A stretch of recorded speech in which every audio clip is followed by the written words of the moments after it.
Hello and welcome to the Realistic Powered Careers by Riverside podcast FM. with Tammie Ballis. I'm a professional recruiter and career coach, and I'm here to help you get a job in the Australian job market.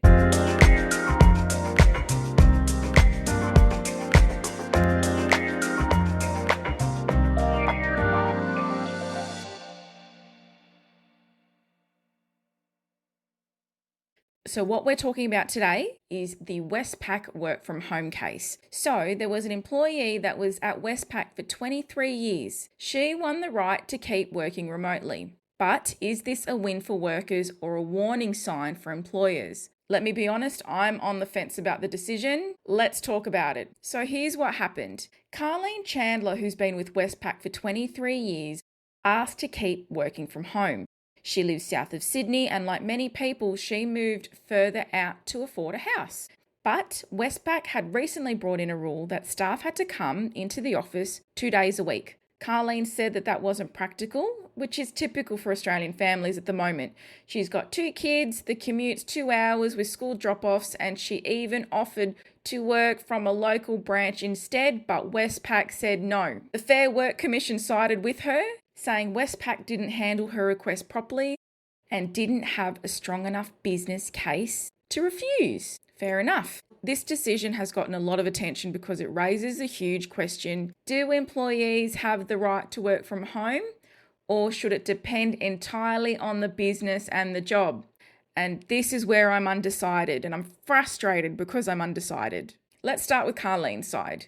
She's been with the company for 23 years. You don't get that today. She's proven that she can do her job remotely and do it very well. But let me be clear here, living south of Sydney isn't exactly a lifestyle choice. This was a survival choice because of the Sydney housing market. Sydney is ridiculously expensive that so many workers have no choice but to move hours away from the CBD. So for people like Carleen, flexibility isn't about being lazy. It's about being able to work at all. And she had clear carer responsibilities. So under Fair Work, she was well within her rights to ask.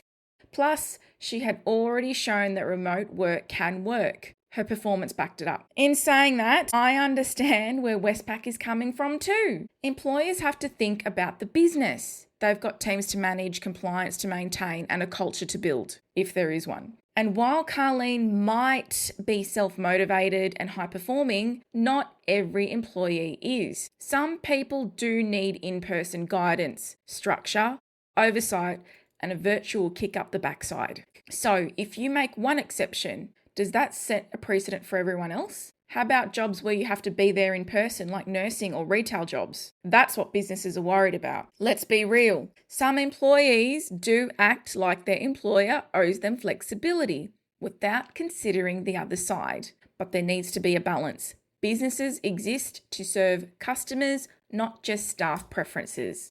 This case doesn't mean everyone can now work from home.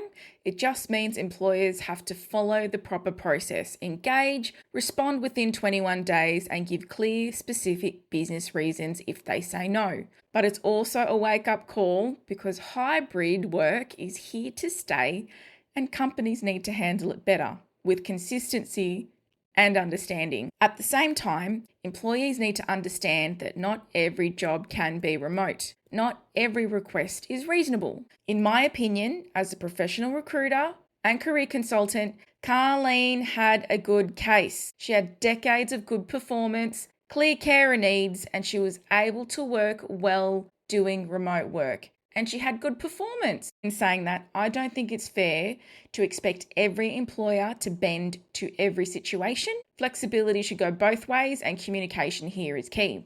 If employees and employers actually talk through these issues properly, most cases wouldn't end up in the Fair Work Court in the first place. So what do you think? Was this decision fair, or did it go too far? Drop your thoughts in the comments below, especially if you've had a work from home request approved or rejected.